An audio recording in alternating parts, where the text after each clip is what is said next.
we're actually going to wind our construction company down. We are going to let this thing, go to bed. At the same time, we had been buying some foreclosure properties and turning them, flipping them, keeping some as rentals, but I have been doing that outside of my company, and just, employing subcontractors to do most of the work, so we could run both simultaneously. So I thought I'll do more of that. I'll do some real estate, but we'll figure it out. What I didn't know is that my mother-in-law's cancer would return.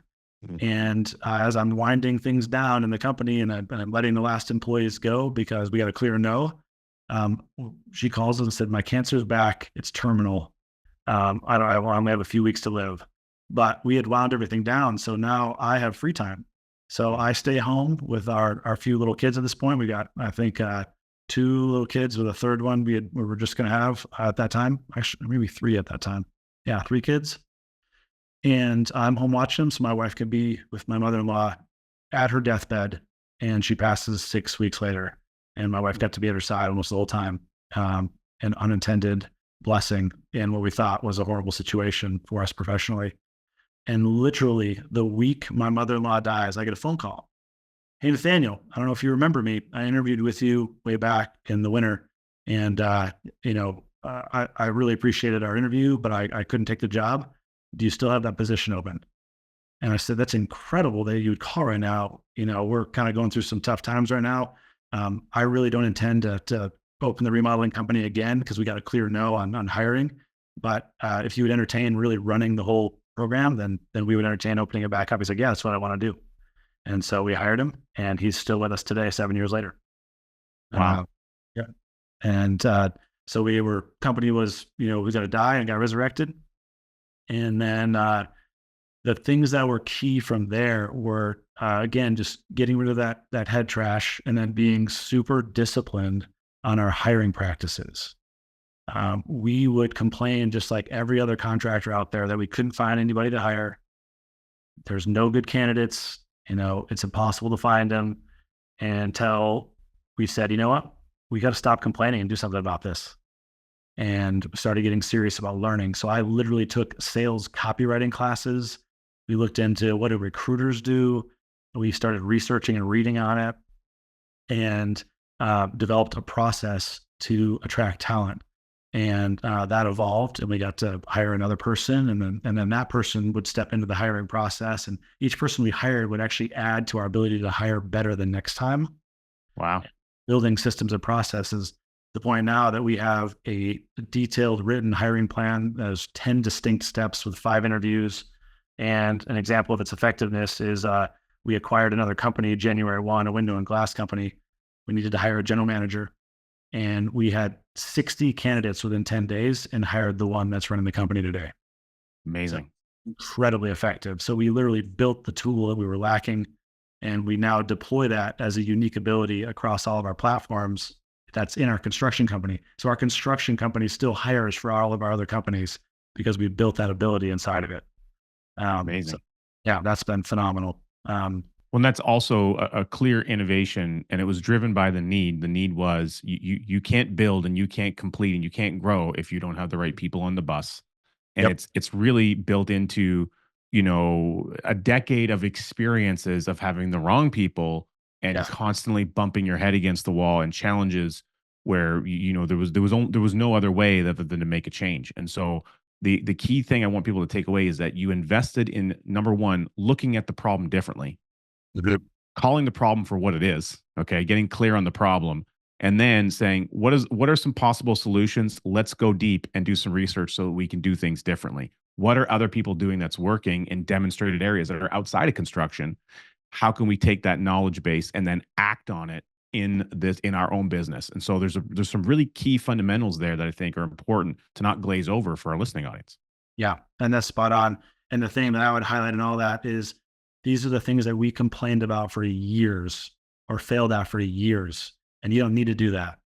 If you notice yourself complaining about something, or, with like, and I'm not talking just like whining. We would just be the whole like, I guess this is how it is. It's just terrible. If you find yourself saying that, pause and think, is there anybody out there who has solved this? Is there anybody out there who is world-class at solving this problem? And I guarantee you there are. Guaranteed, right? And so then you just go find best practice, don't reinvent the wheel, and do what they did. And then after you nailed it, then you can iterate, you can reinvent a little bit as needed. So I think that's the biggest thing I could pass on top of what you said to the audience is don't keep complaining. Stop, find best practice, execute, then iterate. So, and if you're not the person to execute, make sure you hire or find a person who is execute worthy and does that naturally. on Richard. Yeah. I often say that I'm slow, but I'm worth waiting for. That's good. That's right.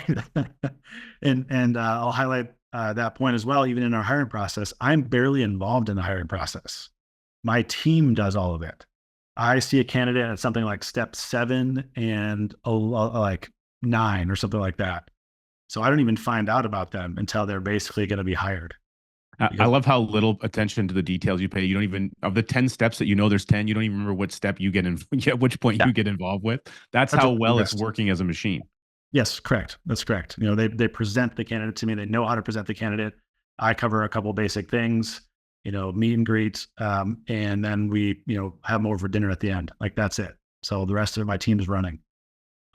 So that is the way to do things, is finding people, helping them discover their unique ability, you know, taking away the things that are not in their unique ability, the things that drain their energy that they're not good at, giving them more with what's in their unique ability. And as we've done this, and we committed to doing it 7 years ago without having the vocabulary around it we have now, but we were just like, we were dead set on only hiring the best and just slowly building. We have literally not lost a single team member. We have not wanted to leave the company in those 7 years. I mean, Wow. that's astounding in the construction industry. Well, it's even more, I think, compounded from that vantage point. When we think about what's happened in the last 7 years, 3 of those years was a COVID situation where we had massive overruns in construction costs, pricing of lumber, and a whole host of other challenges to the construction industry as a whole. You know, everyone's stuck at home and saying, "Boy, I really don't like it in here. I need to do some renovations." So there's a number of things that took place there, and to be able to maintain and keep people during a tense time frame, it says awful lot. Yeah, and it really goes back to our team. I'm just so impressed with our team members. They're amazing, and I think, you know, if you're an owner listening to this, just having the utmost respect for your team members makes all the difference. Like I look at what each of my team members does, I think I can't do what you do, how you do it. There's no way, and so that builds such a respect when that's mutual across the team. And I think that's one of the pillars that keeps our team together. With all this activity, I mean, you talked a lot about the phases that you went through in the learning journey.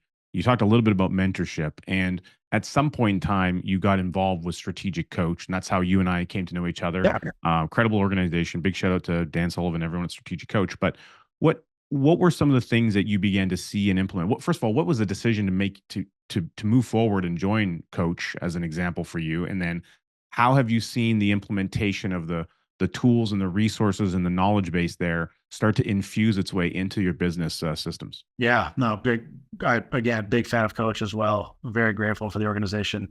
For me, one of my goals early on when I actually had a business was to have time freedom. So it wasn't necessarily earning the big bucks, although definitely we want to make a profit. It was time freedom. And so when I encountered Coach and they've talked about how you can have time freedom and you can actually have a profitable company and have time freedom, I was pulled in right away. And then when I added to that the concept of that people have unique abilities and you can discover them, you can work in them, and you don't have to do the stuff that just drains you, I was pretty much sold. Because I'd been so focused on time freedom ahead of time, I wasn't one of those contractors that worked, you know, the 100-hour weeks. The long hours that I worked were back when I was launching the other guy's company. Once I launched mine, I really wasn't working crazy hours, you know, maybe 50 hours, you know, maybe 60, like a couple times early on. But then after I got things kind of up and running, I was more like a 40, 45-hour a week guy for most of that career.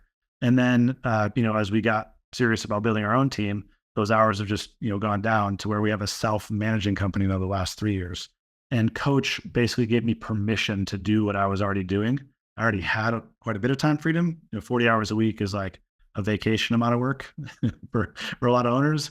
So I had that. But when I came into Coach, it gave me permission to let go of all those other things, to the point where I remember the day that I went into my office and I came in, I looked around and I thought, I'm not needed here.